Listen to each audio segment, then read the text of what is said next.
Hello नमस्कार, कैसे हैं आप सब लोग। आशा करते हैं सब अच्छे होंगे, मस्त होंगे, स्वस्थ होंगे। आज हमारी राशि है मकर राशि, जिसके स्वामी होते हैं शनि।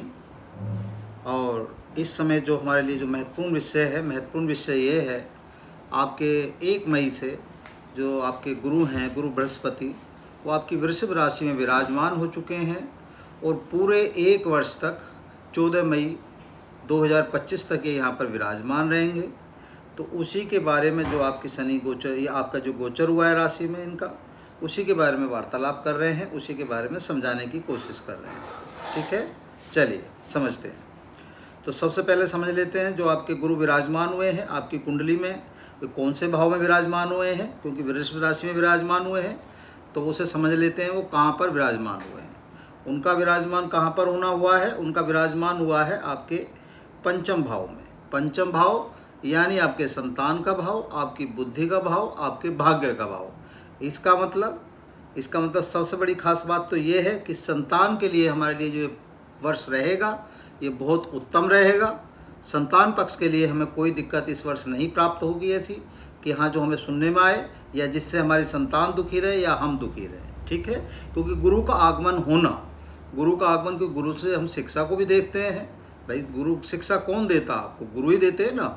तो शिक्षा को हम गुरु से भी देखते हैं, गुरु से हम धन को भी देखते हैं, गुरु से हम वाणी को भी देखते हैं, गुरु से हम व्यापार को भी देख लेते हैं, और गुरु से हम संतान को तो देखते हैं और शादी वगैरह को भी देखते हैं। बहुत सारी चीज़ें जहाँ गुरु का हमें हाथ मिलता है, गुरु का हमें साथ मिलता है, जहाँ से हमें पता चलता है इन सब बातों का। ठीक है, तो संतान पक्ष में और संतान वाले भाव पर गुरु का आगमन होना, यहाँ पर विराजमान होना, तो इसका मतलब सबसे बड़ी खास बात तो ये है, जितने भी इस समय मकर राशि के जातक हैं, कम से कम उनकी एक विश तो ये पूरी होनी ही है 100%, कि जो लोग संतान से वंचित हैं कहीं ना कहीं, क्योंकि संतान देने का काम गुरु ही करते हैं। जिन लोगों के यहाँ संतान नहीं है, जो नवदंपति हैं, जो संतान की प्लानिंग कर रहे हैं, या जिन लोगों की आस है कि कहीं ना कहीं संतान हो, तो उनकी आस पूरी होने जा रही है। संतान की तो 100% आपको मतलब प्राप्ति होनी ही है। ठीक है, चलिए आगे बढ़ते हैं। और यहाँ बुद्धि स्वयं यहाँ बैठे हैं, बुद्धि का भी कॉलम है, तो बुद्धि की भी आपको यहाँ प्राप्ति होगी। ठीक है ना। और वृषभ राशि है और शुक्र, यहाँ आपको जो वृषभ राशि के जो स्वामी होते हैं वो शुक्र होते हैं। शुक्र को अगर हम देखते हैं और आपकी राशि के स्वामी को हम देखते हैं शनि, तो उस हिसाब से भी यहाँ उस भाव से भी ठीक है। ठीक है ना, कोई दिक्कत नहीं है। तो यहाँ आपको जो प्राप्ति होनी है यहाँ होनी है। अच्छा, गुरु को 3 दृष्टि दी गई हैं। उनकी जो सबसे पहली दृष्टि है वो कहाँ पर पड़ रही है उसे देख लेते हैं। सबसे पहली जो दृष्टि पड़ रही है आपके भाग्य पर पड़ रही है। आपके जिस भाव पर पड़ रही है, आपके नवम भाव पर पड़ रही है। नवम भाव किसका होता, भाग्य का होता और धर्म का होता है। यहाँ पर इसका मतलब साक्षात उनकी जो मतलब भाव ही एक तरह से गुरु का मान सकते हो आप। धर्म के भाव पे गुरु का दृष्टि पड़ना ही अपने आप में ये हमें दिखाता है, मतलब दिखाता है कि भाई गुरु का हम पे पूर्ण रूप से हाथ रहना है, पूर्ण रूप से दृष्टि गुरु की हमारे ऊपर रहनी है। तो इसका मतलब यहाँ भाग्य के काम में, हम धर्म के काम में हम दिन रात अपना तरक्की करेंगे और धर्म के काम में भी हम बढ़ चढ़ के हिस्सा लेंगे। ठीक है ना। तो इस वर्ष ये तो 100% है कि आप भाग्य धर्म के नाम पर आप पूर्ण रूप से जो भी अपना हो सकेगा वो करने की कोशिश करेंगे। और जैसे ही अब 1 मई आ चुकी है, तो 1 मई के बाद आपके अंदर अंदरूनी चेंज आना शुरू हो गया होगा। जहाँ तक हमें लगता है धर्म के प्रति जो आस्था है, जो सनातन धर्म के प्रति आस्था है, या जिस भी धर्म से आप ताल्लुक़ रखें उसके प्रति आस्था है, आपके अंदर 100% चेंज हो गई होगी। ठीक है ना। अपने धर्म के प्रति एक अलग ही आपके अंदर आकर्षण या एक वो अलग ही देखने को मिल रहा होगा इस समय। ठीक है, चलिए अगली दृष्टि के बारे में बात कर लेते हैं। अगली दृष्टि जो उनकी पड़ रही है, वो अगली दृष्टि पड़ रही है आपके 10वें भाव पर। 10वां भाव यानी आपकी लाभ का, आपकी इच्छाओं का, आपकी कामनाओं का, आपकी लक्ष्मी जी का। तो इसका मतलब क्या होगा, अभी हमने आपको बताया भी कि धन, आपको जो गुरु है, गुरु को हम धन से भी देखते हैं। तो इसका मतलब लाभ हमें यहाँ 100% प्राप्त होगा, आय हमें 100% प्राप्त होगी, और लक्ष्मी की कृपा हम पे पूर्ण रूप से बनी रहेगी। तो ये भाव हमारे लिए पूर्ण रूप से अच्छा होने जा रहा है। लक्ष्मी की, अपने धन की हमें कोई कमी नहीं रहेगी। धन का आगमन हमारे ऊपर होता रहेगा और आय हमें 100% चलती रहेगी। तो इसका मतलब कहीं ना कहीं आय से आप परेशान नहीं रहेंगे। आपका धन कहाँ से आएगा, कैसे आएगा, ये हमें नहीं पता है। और अगर कोई धन आपका रुका हुआ भी है, कि जो दिखता है कि कहीं ना कहीं कुछ लोगों ने मार रखा है या दिया नहीं है, आप देख लेना, इस वर्ष उसकी भी आप प्राप्ति कर लेंगे। जो आपका धन आपको प्राप्त नहीं हो पा रहा था, चाहे किसी भी रूप में नहीं हो पा रहा था, वो इस वर्ष आपको धन भी आपका प्राप्त हो जाएगा। चलिए अगली दृष्टि देख लेते हैं। अगली दृष्टि कहाँ पर पड़ रही है? अगली दृष्टि स्वयं आपके ऊपर पड़ रही है, ठीक है, आपके लगन पर पड़ रही है, यानी लग्नेश पर पड़ रही है। तो यहाँ पर दृष्टि होने का मतलब क्या हो गया? यहाँ पर दृष्टि होने का मतलब ये हो गया कि एक तो आपके अंदर पूर्ण रूप से गुरु आपको सुधार देंगे, गुरु आपको संवार देंगे, क्योंकि गुरु का आगमन जब आपके स्वयं आपके शरीर पर ही आ गया तो आप अंदाज़ा लगा सकते हैं कि गुरु का यहाँ पर दृष्टि होना आपके लिए कितना उत्तम होने जा रहा है, ठीक है। तो क्योंकि यहाँ से ही आप अपना देखते हैं, हम आरोग्य देखते हैं, सुख देखते हैं, सौभाग्य देखते हैं, तो इसका मतलब इन सब चीज़ों से तो हम कहीं ना कहीं वंचित नहीं रहेंगे, ये सब चीज़ें तो हमें प्राप्त होनी ही हैं। इसका मतलब आपका आरोग्य, आपका सौभाग्य, आपका सुख आपको 100% प्राप्त होगा, क्योंकि स्वयं गुरु की दृष्टि यहाँ पर पड़ रही है, तो इसलिए पूर्ण रूप से आपके लिए अच्छा होगा। चलिए अब आपके हम बात कर लेते हैं आपके उनके धन के भाव की। जो भाव आपका द्वितीय भाव होता है वो धन का और कुटुंब का होता है। वहाँ पर वो स्वयं की अपना जो उनका धन को ही हम गुरु से देखते हैं, जो हमने आपको बताया। तो यहाँ पर भी कोई दिक्कत नहीं है। दिक्कत क्यों नहीं है? क्योंकि यहाँ पर जो आपकी राशि बैठी है वो कुंभ राशि बैठी है, जिसके स्वामी होते हैं शनि, और आपकी राशि के भी स्वामी होते हैं शनि, तो मकर राशि के। तो क्या होगा? यहाँ पर भी आपको पूर्ण रूप से फायदा मिलेगा। यहाँ शनि देव का भी साथ मिलेगा और आपको गुरुदेव का भी साथ मिलेगा। गुरु बृहस्पति का भी आपको यहाँ साथ मिल रहा है और शनि देव का भी यहाँ साथ मिल रहा है। तो यहाँ धन की कमी हमें नहीं होगी, लेकिन बस एक चीज़ का ध्यान रखना है, क्योंकि कुंभ राशि है, शनि देव यहाँ पर विराजमान है। क्या हुआ? शनि किस चीज़ के देवता? शनि कर्म के देवता है, न्याय के देवता है। जो कर्म करेंगे आपको मेहनत जरूर करनी पड़ेगी, ठीक है। धन का आपको साथ मिलेगा, धन का हाथ मिलेगा, सब कुछ होगा धन का, और गुरु आपको साक्षात अपना दे रहे हैं। लेकिन यह कर्म करना आपके लिए अनिवार्य है। कर्म आपको 100% करना पड़ेगा, क्योंकि कौन सी राशि विराजमान है? राशि विराजमान आपकी शनि है, ठीक है। अगले भाव की बात कर लेते हैं, जो आपके पराक्रम का भाव होता है, आपके परिश्रम का भाव होता है, आपके मनोबल का भाव होता है। उस भाव में स्वयं उनकी राशि बैठी है। उनकी राशि बैठने का मतलब क्या हुआ? क्योंकि मीन राशि बैठी है, मीन राशि बैठने का मतलब होगा जिसके स्वामी होते हैं गुरु। तो यहाँ आपके लिए क्या होगा? ये किसका भाव होता है? ये आपके प्रभाव का भी होता है, यात्रा का भी होता है, पत्नी के सुखों का भी होता है, और जो आप जीवन में मेहनत करते हैं उसका भी होता है, और आपके भाई बंध का भी भाव होता है। तो गुरु का यहाँ पर स्वयं की राशि होना, तो यहाँ पर आप समझ सकते हैं जो भी आपकी यात्राएं होंगी, इस समय बढ़ चढ़ के हिस्सा लेंगे आप यात्राओं में, क्योंकि गुरु अगर यात्राएं कराएंगे तो कहीं ना कहीं धार्मिक यात्राएं 100% कराएंगे, और यात्राएं आपके जो व्यापार संबंधी यात्राएं होंगी, मेहनत संबंधी जो यात्राएं होंगी, उसका आपको फल मिलेगा।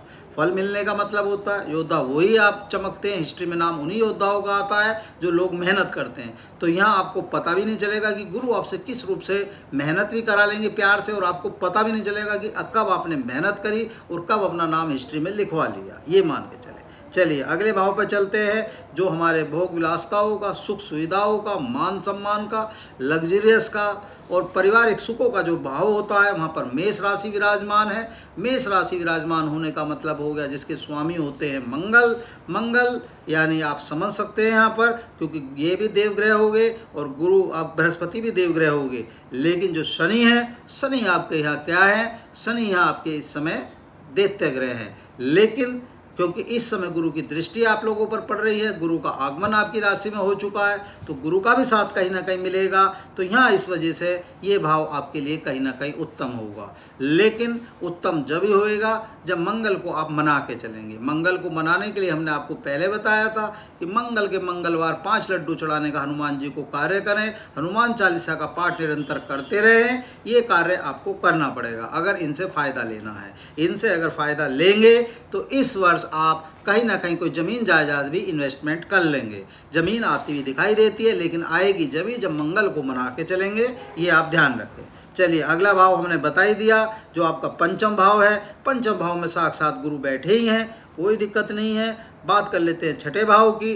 छठे भाव का जो आपका रोग का होता है, ऋण का होता है और आपका रोग का होता है, ठीक है। उस भाव में जो राशि विराजमान है वो राशि विराजमान आपकी मिथुन राशि विराजमान है। मिथुन राशि के जो स्वामी होते हैं वो बुध होते हैं। बुध क्या हुआ, बुध इनके मित्रवत हो गए।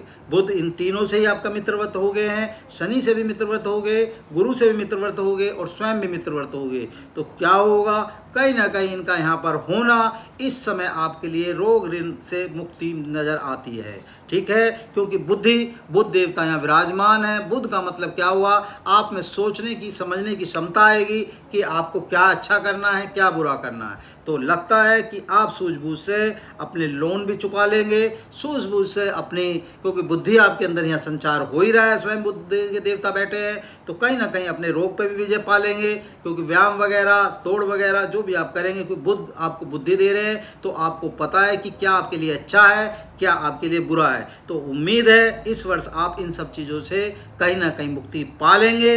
और दूसरी चीज़, जब बुध देवता या बुद्धि के देवता बैठे हैं तो शत्रु, हमें नहीं लगता कि शत्रु आप इस वर्ष कोई मनाएंगे, शत्रुओं से भी कहीं ना कहीं विजय पा लेंगे।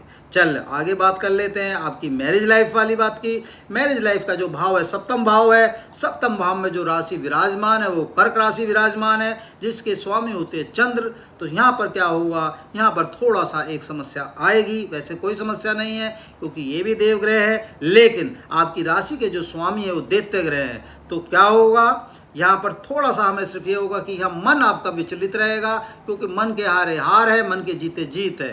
मन को थोड़ा सा साधने के लिए आपको क्या काम करना पड़ेगा, या भोलेनाथ को अगर दूध अर्पण कर सकते हैं तो आपके लिए बहुत उत्तम रहेगा और बहुत अच्छा रहेगा। जिससे क्या होगा, चंद्र देवता आपको कहीं ना कहीं सोचने और समझने की क्षमता सही प्रदान करेंगे। नहीं तो कहीं ना कहीं थोड़ा सा आपका मन विचलित रहेगा, पार्टनरशिप करूं या नहीं करूं, ऐसा करूं या नहीं करूं, व्यवसाय लगाऊं या नहीं लगाऊं, यात्राएं करूं या नहीं करूं। क्या होगा, वो आपका मन दो स्थितियों में कहीं ना कहीं डावाडोल रहेगा, ठीक है। तो इसलिए वैसे कोई दिक्कत नहीं है, लेकिन बस ये उपाय के तौर पर आपको भोलेनाथ को दूध अर्पण करना पड़ेगा, ये ध्यान रखें, ठीक है। अगली बात कर लेते हैं आपके जो अष्टम भाव है। अष्टम भाव में जो राशि विराजमान है यहाँ आपके लिए अच्छा है। ये जो भाव होता है आपका आयु का भाव होता है, बुढ़ापे का भाव होता है, तनाव का भाव होता है, रुकावटों का भाव होता है। यहाँ पर जो राशि विराजमान है, यहाँ पर राशि विराजमान आपकी सूर्य है। सूर्य विराजमान मतलब सिंह राशि विराजमान है, जिसके स्वामी सूर्य होते हैं। तो क्या हुआ, यहाँ पर आपको फ़ायदा मिल जाएगा। क्यों फ़ायदा मिल जाएगा, क्योंकि गुरु के हिसाब से यहाँ फ़ायदा ले लेंगे। और सूर्य भगवान आपने देखा है, जहाँ भी प्रकाश डालते हैं, जहाँ भी रोशनी डालते हैं, वो घर प्रकाश में हो जाता है। तो यहाँ उम्मीद है अगर सूर्य देव को अर्घ देते आप चलेंगे, कहीं ना कहीं उनसे फ़ायदा ले लेंगे। फ़ायदा कैसे ले लेंगे, तो कहीं ना कहीं जो अपना तनाव है जो आपके अंदर, सुबह कोशिश करें जब आप उठे तो सूर्य को अर्घ देने की तरफ अर्घ देने की कोशिश करें, पूर्व दिशा की ओर। जब वे उगते हैं 1 घंटे बाद, 2 घंटे बाद, जैसे भी आप कर सकते हैं, तो ये आपके लिए उत्तम होगा और आपके लिए कहीं ना कहीं फ़ायदा होगा। बात कर लेते हैं आपके नवम भाव की, वो हमने आपको बता ही दिया।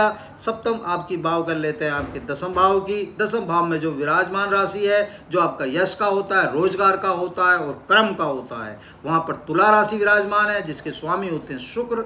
तो यहाँ आपके लिए भाव सही रहेगा। रोजगार आप इस वर्ष लगाएंगे, 100% लगाएंगे और सुखों की कहीं ना कहीं पूर्ति शुक्र देवता शुक्राचार्य आपको देंगे। यहाँ आपको कोई दिक्कत नहीं है, क्योंकि दोनों का शनि और ये सब उसके हिसाब से आपको मिलेगा। बात कर लेते हैं उनकी स्वयं की राशि की।